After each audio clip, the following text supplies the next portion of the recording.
नमस्कार दोस्तों, बायोलॉजी की इस स्पेशल क्लास में आपका स्वागत है।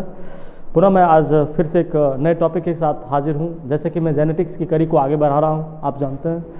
मैं आज आपको आज ये बताने वाला हूं कोडोमिनेंस क्या होता है।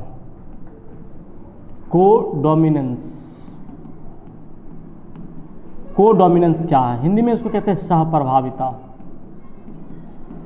मित्रों, सहप्रभाविता क्या है? सहप्रभाविता कहते किसको हैं, इसको आज हम बताते हैं। तो सहप्रभाविता को समझने के लिए, कोडोमिनेंस को समझने के लिए, इसको सबसे अच्छे समझने के लिए जंतु की त्वचा का रंग हम लोग देख सकते हैं। जैसे मान लिया जाए कि एक जंतु है जिसके त्वचा का रंग, जिसके त्वचा का रंग रेड है। इसको हम लोग कहते हैं रेड कॉटेड।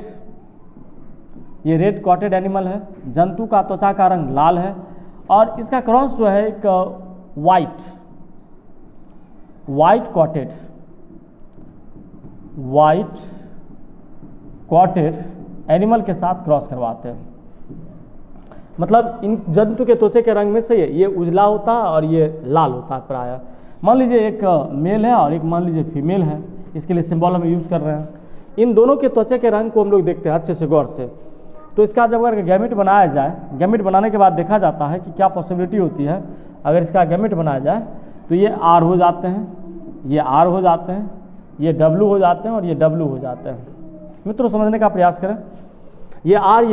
ये रेड कॉटेड जंतु है, मतलब इसका चमड़ा जो है वह लाल है और इसके शरीर का जो चमड़ा है वह उजला है। इन दोनों का जब क्रॉस करवाया जाता है तो देखा जाता है कि ये आर डब्लू, ये जो है आर डब्लू और ये आता है आर डब्लू और ये होता है आर डब्लू। ये फर्स्ट जनरेशन है, प्रथम पीढ़ी है। ये प्रथम पीढ़ी का संतान ये प्राप्त हुआ। मतलब इन रेड कॉटेड और ये वाइट कॉटेड एनिमल का जब क्रॉस करवाया जाता है तो यह देखा जाता है कि अगला जनरेशन में जो है वह रोन हो जाते हैं। एनिमल सब जो है वो रोन कॉटेड हो जाते हैं। रोन कॉटेड, ये भी रोन और ये भी प्राय रोन हो जाते हैं और ये भी प्राय रोन हो जाते हैं। रोन मतलब होता है चितकबरा। चितकबरा मैं समझाने का प्रयास कर रहा हूँ। मतलब कहने का सी है, जो ये जंतु जन्म लेगा, ये जंतु पर लाल का भी स्पॉट होगा और ये वाइट कॉटेड का भी स्पॉट होगा। दोनों का स्पॉट अपना गुण दिखाएगा, सही है। दोनों का गुण दिखाकर जो अगला पीढ़ी में वो संतान उत्पन्न होगा वो इस तरह से चितकबरा होगा। तो मैं मित्रों ये बताना चाहता हूँ कि कोडोमिनेंस क्या है। समझिएगा, कोडोमिनेंस क्या है? जब दो विपरीत लक्षण के जोड़े को आपस में क्रॉस करवाया जाता है तो दोनों का दोनों अपना अपना प्रभाव दिखाता है। और अगर कहा जाए तो दोनों मिलाकर ना वो प्रभाविता का नियम बनता है ना अप्रभाविता का नियम बनता है। दोनों का दोनों अपना पूर्ण प्रभाव उस जंतु पर, उस F1 पीढ़ी पर प्राप्त संतान पर दिखाता है। जिससे क्या होता है, प्रथम पीढ़ी में जो संतान उत्पन्न होते हैं वह प्रायः रोन हो जाते हैं, चितकबरा हो जाते हैं, रोन हो जाते हैं। मतलब उनके अंदर दोनों का लक्षण आ जाता है। दोनों का वह रेड कॉटेड जंतु भी का लक्षण भी आ जाता है और वाइट कॉटेड जंतु का भी लक्षण आ जाता है। पुनः मैं जब इसका सेल्फिंग करवा कर देखता हूँ, सेल्फिंग में क्या प्राप्त होता है। आइए मित्रों देखिए आप सेल्फिंग में क्या होता है। सेल्फिंग में मान लीजिए F1 जनरेशन में थोड़ा सा कलर बदल देता हूँ। F1 जनरेशन में जो संतान प्राप्त हुआ, जैसे कि R और ये W, R और W ये संतान प्राप्त हो रहा, सही है। इनके संतान में मैं दिखाता हूँ आपको क्या होता है। इसका जो है सेल्फिंग करवाता हूँ। सेल्फिंग ये F1 जनरेशन में है। F1 जनरेशन में जब इसका सेल्फिंग करवाया जाता है कुछ इस तरह से कंडीशन बनता है। कहने का मतलब ये R हो जाते, ये W हो जाते, ये R हो जाते, ये W हो जाते। जैसा कि आप देख रहे हैं, इसमें अगर देखा जाए तो ये RR बन जाते कैपिटल, ये RW और ये हो जाते RW, फिर ये हो जाते इसमें स्मॉल w और स्मॉल w, या कैपिटल W भी आप कह सकते हैं, कोई दिक्कत नहीं है। जब इन दोनों का आप देखते हैं ये जनरेशन 2 है, F2 जनरेशन, ये द्वितीय पीढ़ी है। द्वितीय पीढ़ी में हम लोग इसकी बात करते हैं जीनोटाइप की। जीनोटाइप हम बार बार बोलते हैं कि जीनोटाइप जीन की दृष्टिकोण से देखा जाता है और फिनोटाइप की अगर हम लोग बात करें तो फिनोटाइप में हम लोग जो है बाहर की दृष्टिकोण से देखते हैं, बाहर की दुनिया में क्या है। फिनोटाइप में बाहरी दुनिया में मतलब वो जीव किस रूप में देखता है, इस चीज़ों को हम लोग देखते हैं। तो जीनोटाइप की अगर हम लोग बात करें, अगर जीन की दृष्टिकोण से देखें तो इस प्रकार का जीन कहीं नहीं दिख रहा है। इस प्रकार का जीन इस प्रकार का जीन प्राय कहीं नहीं है, ऐसा जीन कहीं नहीं है। कहने का मतलब ये आर एक हो गया अनुपात इसका। अगर ये दोनों जीन देखा जाए, इसका और इसका अगर मैं बात करूं दोनों जीन का, तो ये RW हो गया, RW ये प्रायः 2 अनुपात में है। और एक ये जीन का देखा जाए तो ये WW हो जाते हैं, ये अनुपात 1 निकल जाते हैं। कहने का मतलब RR जो ये जंतु होते हैं, ये वाला जंतु ये रेड कॉटेड हो जाते हैं, रेड कॉटेड। और ये 2 जंतु और जो बच जाते हैं, ये दोनों जंतु, ये दोनों प्राय हो जाते हैं, ये वाले मतलब ये रोन कॉटेड हो जाते हैं। रोन कॉटेड मतलब चितकबरा, रोन कॉटेड जंतु ये हो जाते हैं। और ये एक जनरेशन जो बच जाता है, एक वाला ये जो है ये वाइट कॉटेड हो जाते हैं, वाइट कॉटेड जंतु हो जाते हैं, वाइट कॉटेड जंतु हो जाते हैं। तो इसका देखा जाता है जीनोटाइप अनुपात में 1:2:1 प्राप्त होता है, 1:2:1 प्राप्त होता है। अगर मैं फिनोटाइप की बात करूं आपके नज़दीक, फिनोटाइप की, तो फिनोटाइप में भी देखा जाता है कि ये फिनोटाइप में भी अगर मैं देखता हूं बाहरी दृष्टिकोण से कि जीन किस रूप में है, तो देखते हैं कि एक जंतु जो है वो रेड कॉटेड है, एक जंतु रेड कॉटेड है। फिर से मैं थोड़ा सा कलर बदल देता हूँ ताकि आपको दिखाई पड़े अच्छे से। ये वाला जो है रेड कॉटेड है एक जंतु, और ये वाला जो है ये दोनों मतलब रोन कॉटेड हो जाते हैं, अनुपात 2 निकल जाता है। और इसकी अगर बात करें तो ये स्मॉल WW है, अनुपात 1 निकल जाता है।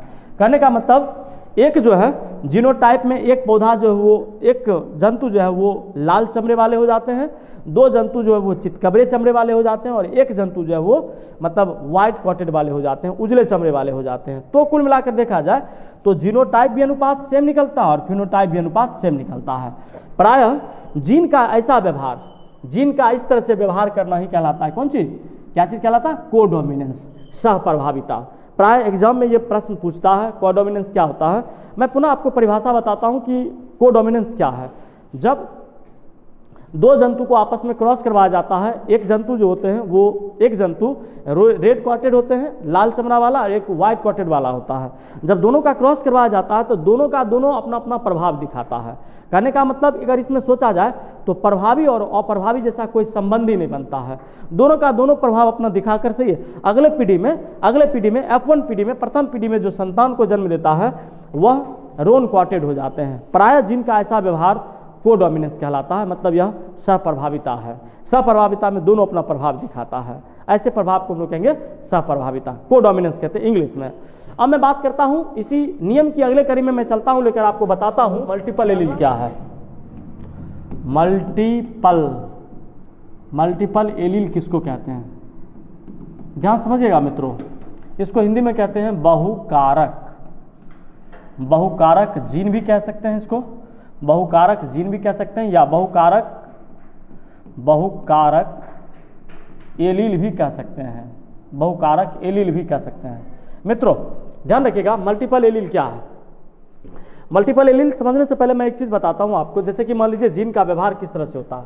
जैसे मान लीजिए कोई जीन है, जैसे कि मान लीजिए ए जीन है, सही है, ए के साथ ए आता है, क्योंकि क्रोमोसोम हमेशा जोड़े में होता है, ध्यान रखिएगा, ए के साथ ए आता है तो इसको हम लोग कहेंगे एलील। अगर मान लीजिए बी के साथ बी आता है तो इसको हम लोग कहेंगे एलील है। अगर मान लीजिए सी के साथ सी आ रहा तब इसको भी हम लोग कहेंगे एलील, ये एलील होता है। अगर मान लीजिए इसी में हम कह दें कि सी के साथ डी जीन आ रहा है तो ये एलील नहीं होगा भाई, इसको फिर हम लोग कहेंगे नॉन एलील है। ये ऐसा जीन का व्यवहार क्या कहलाएगा, नॉन एलील है। अगर मान लीजिए डी के साथ ई आ जाए तो ये भी फिर नॉन एलील कहलाएगा। मैं एक चीज़ और बताता हूँ, सही है, जैसे कि मान लीजिए कैपिटल टी है कोई जीन, अगर मान लीजिए कैपिटल टी है कोई जीन, इधर मान लीजिए कैपिटल टी है, ये जीन का सिंबल बनाया, ऐसा अगर जीन होगा तो इसको हम लोग कहेंगे आइडेंटिकल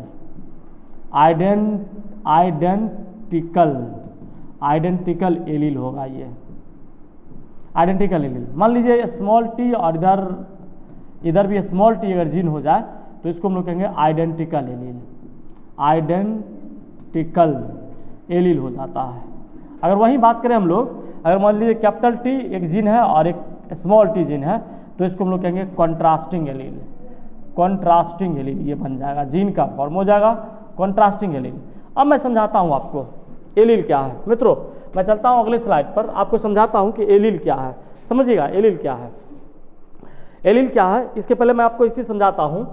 मेंडल का ये मत था, और आप सब जानते भी हैं, मेंडल का ये विचारधारा था कि हर एक जीन का हर एक जीन का 2 अल्टरनेटिव फॉर्म्स होता है, 2 अल्टरनेटिव फॉर्म्स होता है, सही है, 2 अल्टरनेटिव फॉर्म्स होता है।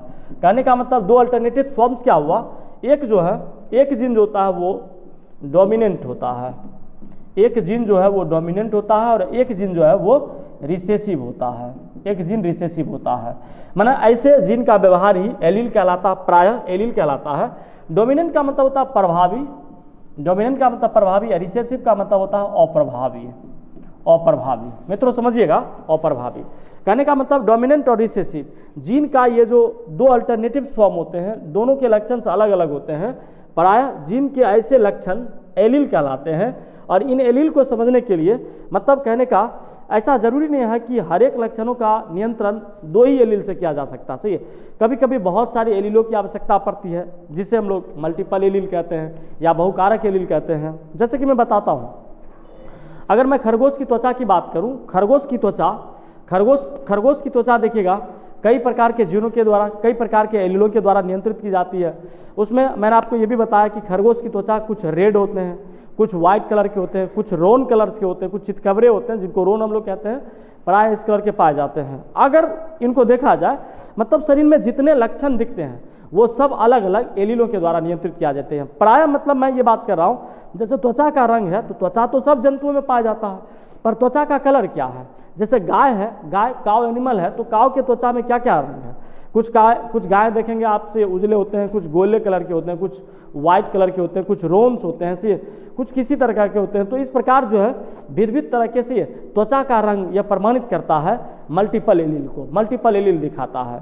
तो बहुत सारे जीन जो होते हैं मतलब वह 2 एलीलों द्वारा सिर्फ नियंत्रित नहीं किया जाता बल्कि वह कई प्रकार के एलीलों द्वारा नियंत्रित किया जाता है। जीन का इस तरह से व्यवहार ही मल्टीपल एलील कहलाता है। अब मैं बात करता हूँ मल्टीपल एलील में, मैं जैसे कि आप लोग बात करें, आप लोग में देखिएगा जैसे हम लोग का ब्लड ग्रुप है, मनुष्य का जो है ब्लड ग्रुप को मैं दिखाता हूँ किस तरह से ये रहता है। मनुष्य में ए बी ओ यह 4 प्रकार का ब्लड ग्रुप है। ध्यान समझिएगा मित्रों, 4 प्रकार का ब्लड ग्रुप है मित्रों, 4 प्रकार का ये ब्लड ग्रुप है। इसको हम लोग कहते हैं ब्लड है ये। अब इस ब्लड में मैं ये कह रहा हूँ, एक होता है एंटीजन, एक मैं एंटीजन की बात कर रहा हूँ और दूसरा मैं एंटीबॉडी की बात कर रहा हूँ। इसमें अगर देखा जाए एंटीजन सही है, इसमें अगर देखा जाए प्राय ब्लड ग्रुप ए में अगर देखा जाए कौन सा एंटीजन पाया जाता है तो इसमें ए एंटीजन रहता है। अगर इसमें देखा जाए ब्लड ग्रुप ए में कौन सा एंटीबॉडी रहता है तो इसमें मुख्यतः बी एंटीबॉडी रहता है, बी एंटीबॉडी है। इसी के अपोजिट अगर देखा जाए तो इसमें जो है बी एंटीजन रहता है, बी एंटीजन, और उसमें देखा जाए तो प्रायः इसमें बी एंटीजन, इसमें प्रायः देखा जाए तो ए एंटीजन एंटीबॉडी रहता है, एंटीबॉडी ए रहता है। अगर इसमें देखा जाए ए बी ब्लड ग्रुप में देखा जाए कि कौन सा एंटीजन है तो इसमें देखिएगा मुख्यतः ए बी ही रहता है, ए बी, और इसमें देखिएगा एंटीबॉडी में ये प्रायः एब्सेंट रहता है, प्रायः एंटीबॉडी जो है इसमें एब्सेंट रहता है।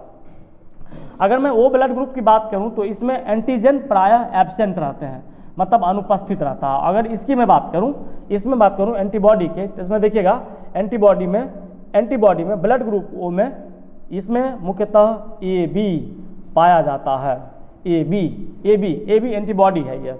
अब मैं बताता हूँ आपको कि मनुष्य का ब्लड ग्रुप 4 प्रकार के होते हैं और मनुष्य के ब्लड के 4 ग्रुप में एक जीन है जिसका नाम है आइसोएग्लूटिन। अगर मैं इसके जीन का व्यवहार देखूं ब्लड ग्रुप ए के प्रति तो ए में जो है कितने प्रकार के एलील होते हैं तो आई ए हमेशा 2 फॉर्म्स में लीजिएगा क्योंकि क्रोमोसोम जोड़े में होते हैं, आई ए। इसका अगर देखा जाए तो I0 और ये आई ए। अगर मैं बी की ब्लड ग्रुप की बात करूं तो यह हो जाता है आई बी और इसमें हो जाता है IO और ये IB। इस प्रकार से अगर मैं ए बी की बात करूं तो इसमें 2 ही बन पाएंगे, एक होंगे IA और एक होंगे IB। अगर मैं ओ ब्लड ग्रुप की बात करूं तो इसमें सिर्फ IO और IO ही रहेगा। अगर इन सब में अगर कॉमन निकाल दिया जाए, इनमें कॉमन किया जाए तो आपको कॉमन ग्रुप में आप दिखाई पड़ रहा होगा सी कि इसमें एक होता है IA, एक होता है IB और एक होता है IO। यह 3 प्रकार के मतलब ब्लड ग्रुप के लिए एलील जिम्मेवार होता है। तो अगर कुल मिलाकर कहा जाए, मनुष्य के ब्लड ग्रुप को 4 प्रकार के एलीलों द्वारा नियंत्रित किया जाता है। मनुष्य के ब्लड को 4 प्रकार के एलीलों के द्वारा नहीं, बल्कि 4 प्रकार के ब्लड ग्रुप के लिए मुख्यतः 3 प्रकार के एलील होते हैं, जिसको हम लोग IA, IB और IO कहते हैं। मतलब बहुकारक एलील का सबसे अच्छा उदाहरण अगर आप समझ सकते हैं तो यह मनुष्य का ब्लड ग्रुप है, ह्यूमन का ब्लड ग्रुप है, जो मुख्यतः 3 तरह का एलीलों द्वारा नियंत्रित किया जाता है। मतलब जीन का ऐसा व्यवहार, जीन जो है इस तरह से व्यवहार करता है, प्राय ऐसे व्यवहार को हम लोग कहते हैं मल्टीपल एलील, बहुकारक एलील, हिंदी में कहते हैं हम लोग बहुकारक एलील। तो ऐसे मैंने एग्जाम्पल आपको दिया अभी लेके, इसे ध्यान रखिएगा, ये एग्जाम बेसिस में प्राय पूछा जाता है।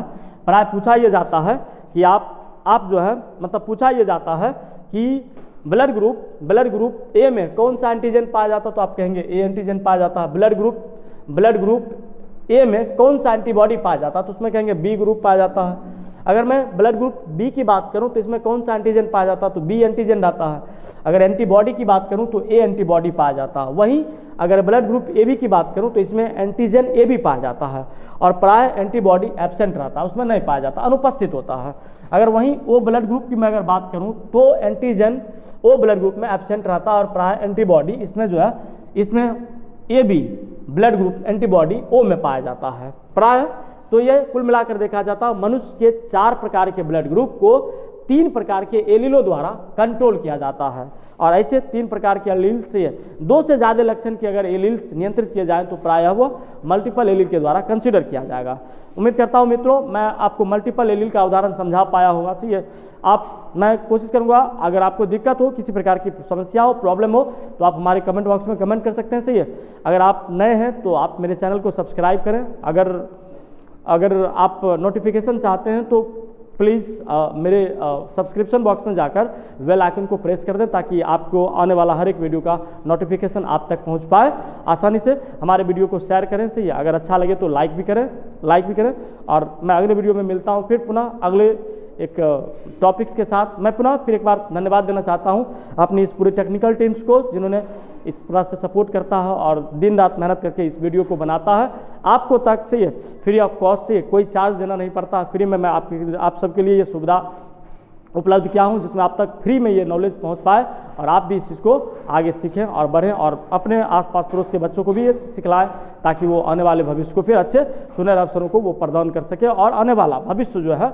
और इन्हीं शब्दों के साथ मैं पुनः मिलता हूँ फिर अगले एपिसोड में। तब तक बहुत बहुत धन्यवाद। Thanks for watching.